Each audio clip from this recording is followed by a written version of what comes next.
स्वागत है आपका एक जबरदस्त से वीडियो में। और अभी पूरे भारत में बच्चों के मन में तहलका मचा हुआ है सीटी को लेकर। तो ये वीडियो में मैं आपको कंप्लीट बताने वाला हूं कि सीटी क्या है और साथ में सीटी कब से अप्लाई होने वाला है, क्या एसएससी अब आपकी रहेगी या खत्म हो जाएगी, क्या रेलवे होगा या खत्म हो जाएगा, क्या यहाँ पर बैंकिंग होगी या खत्म हो जाएगा, सीटी अप्लाई होगा तो कब से होगा, सीटी के रूल्स रेगुलेशंस क्या है, सीटी में वैकेंसी का स्तर क्या है, पेपर देने का तरीका क्या है, यानी ये कंप्लीट इंफॉर्मेशन जो है ये आपको इस वीडियो में मिलने वाली है। इसलिए फटाफट वीडियो को लाइक कर दीजिए, चैनल को सब्सक्राइब कर दीजिए और वीडियो को मेरे भाई लास्ट तक देखिए क्योंकि बहुत ही इंफॉर्मेटिव न्यूज है मेरे भाई। सबसे पहले बात करते हैं तो सीटी का जो गठन था एक तरीके से 2020 में शुरू कर दिया गया था। इसकी जो चर्चा है वो 2021 से स्टार्ट हो चुकी थी और कमिटी इसके ऊपर बैठ चुकी थी। ठीक है, सीटी जो है वो कॉमन एलिजिबिलिटी टेस्ट है, यानी पूरे भारत में एक ऐसा कॉमन पेपर करवाया जाए जिससे जितने भी सरकारी एग्जाम्स हैं उनकी भर्ती को बहाली किया जा सके। इस एग्जाम को कंडक्ट करेगी मेरे भाई एनआरए, नेशनल रिक्रूटमेंट एजेंसी। यहाँ पे अगर हम बात करते हैं तो ये इस समय सबसे ज्यादा चर्चा में क्यों है, क्योंकि दैनिक भास्कर के पेपर में 11 तारीख को यानी 11 सितंबर 2023 को एक छोटा सा आर्टिकल आया और उसके अंदर यहाँ पर यह लिखा गया मेरे भाई कि अगले साल ग्रुप बी और ग्रुप सी पदों के लिए कॉमन टेस्ट होगा। इससे बच्चों के मन में काफी ज्यादा संदेह हो गया कि क्या होगा, कैसे होगा, क्योंकि 2024 का जो एसएससी का कैलेंडर है वो अभी तक नहीं आया है। तो एक वो शक पर ये मोहर डालने के बराबर वाली बात हो जाती है।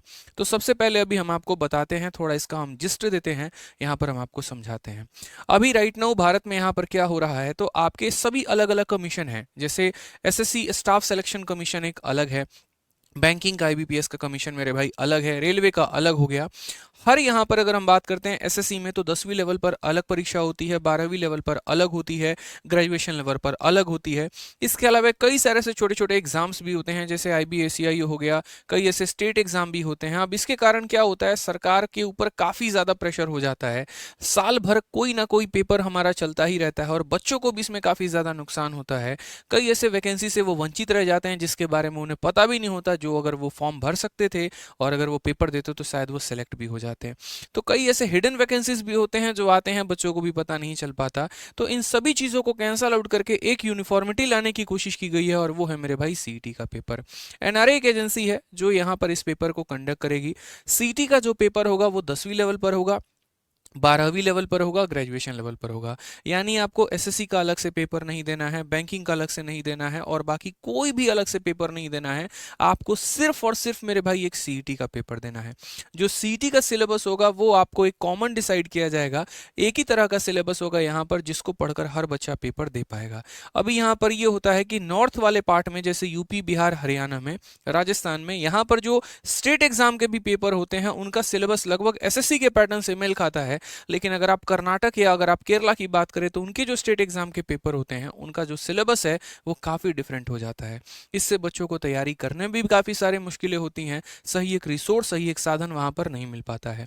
इसीलिए सीटी लाने की जो है यहाँ पर एक पहल की गई कि सरकार भी 10 बार अलग अलग पेपर करवाने में बिजी ना होकर यहाँ पर जो है कॉमन पेपर करवाए जिससे बच्चों को काफ़ी ज़्यादा बेनिफिट हो पाए। क्योंकि कई ऐसे एग्जाम्स हैं, घोषणा हो जाती है सरकार की तरफ से वैकेंसी की, पेपर भी हो जाता है, लेकिन अब तक फाइनिंग ज्वाइनिंग लेटर नहीं आया है जिसके वजह से उनको काफ़ी प्रॉब्लम होती है। तो सरकार ने निश्चय किया कि हम सीईटी का पेपर एक कंडक्ट करवाएंगे। 3 लेवल पर होगा जो कि 10वीं लेवल पर, 12वीं लेवल पर, ग्रेजुएशन लेवल पर है। जो जहां तक जिसकी एजुकेशनल क्वालिफिकेशन है वो वहां तक का पेपर दे पाएगा। जैसे मैं ग्रेजुएट हूं, मैं तीनों पेपर दे सकता हूं। मैंने सिर्फ 12 पास किया है तो मैं 10वीं और 12वीं का पेपर दे सकता हूं, और अगर मैंने सिर्फ 10th पास किया है तो मैं 10वीं लेवल के जितने भी पेपर है वो मेरे भाई दे पाऊंगा। सिलेबस एक कॉमन डिसाइड किया जाएगा और उसी के आधार पर हमारा जो पूरा पेपर होगा वो होगा। सीईटी साल में 2 बार पेपर करवाएगा मेरे भाई यहाँ पर, और आप उस पेपर में जो स्कोर कर पाएंगे वो आपका स्कोर कार्ड 3 साल तक वैलिड होगा। 3 साल तक आपको उसके लिए कोई परेशानी होने की जरूरत नहीं है। उसके बाद पहला चरण जब आप पेपर दे देंगे तो उसके बाद दूसरा चरण के लिए, जैसे मानिए सीजीएल के जो पोस्ट होते हैं उसके लिए थोड़ा हो सकता है अलग आपको पेपर देना पड़े या कुछ अलग क्राइटेरिया हो। बैंक में जाने के लिए आपको थोड़ा सा अलग क्राइटेरिया वहां से डिसाइड हो जाए। मतलब ये है, ऐसे समझ लीजिए, प्री का पेपर हुआ वो सीईटी है, और उसके बाद अलग अलग आपको डिपार्टमेंट में जाना है तो हो सकता है उसके लिए आपको मेंस का पेपर देना पड़े या अलग अलग क्राइटेरिया उसको फॉलो करना पड़े। ठीक है, सीटी एक अच्छी पहल है सरकार के द्वारा, लेकिन यहाँ पर इसको प्रोसेस को होते होते काफी एक लंबा समय लग गया और हो सकता है ये 2024 से अप्लाई हो जाए, क्योंकि कमेटी अपनी रिपोर्ट के साथ पूरा तैयार है और उसी के बारे में यहाँ पर पूरा का पूरा मेरे भाई बात कहा गया है। अगर हम बात करते हैं यहाँ पर सीटी के स्कोर कार्ड को लेके, तो बच्चों के मन में ये भी आशंका है, ऐसा तो नहीं कि कोई बच्चा एक बार टॉप कर लेगा तो बार बार हर फॉर्म को वो भरते रहेगा और अप्लाई करते रहेगा, तो उसके बारे में भी हम आपको वीडियो में बताने वाले हैं। तो सबसे पहले यहाँ पर ये जो पेपर आया उसमें लिखा गया, नेशनल रिक्रूटमेंट एजेंसी अगले साल से केंद्र ग्रुप बी और सी के पदों के लिए सीटी की भर्ती की परीक्षाएं शुरू करने वाली है। शुरुआत मई जून से स्नातक स्तर के कॉमन एलिजिबिलिटी टेस्ट से हो सकता है, यानी जो हमारा ग्रेजुएट लेवल है मेरे भाई, वहां से यहाँ पर हो सकता है। सीटी की सबसे अच्छी बात एक और भी है यहाँ पर कि जब ये पेपर करवाया जाएगा तो 117 जिलों के 1000 से अधिक परीक्षा केंद्र इसके अंदर शामिल होंगे, यानी लगभग आपका जो सेंटर है वो 100 से 150 किलोमीटर के बीच में आपको मिल जाएगा। ऐसा नहीं होगा कि हजारों किलोमीटर की दूरी तय करके आपको जाकर मेरे भाई पेपर देने की आवश्यकता होगी यहाँ पे।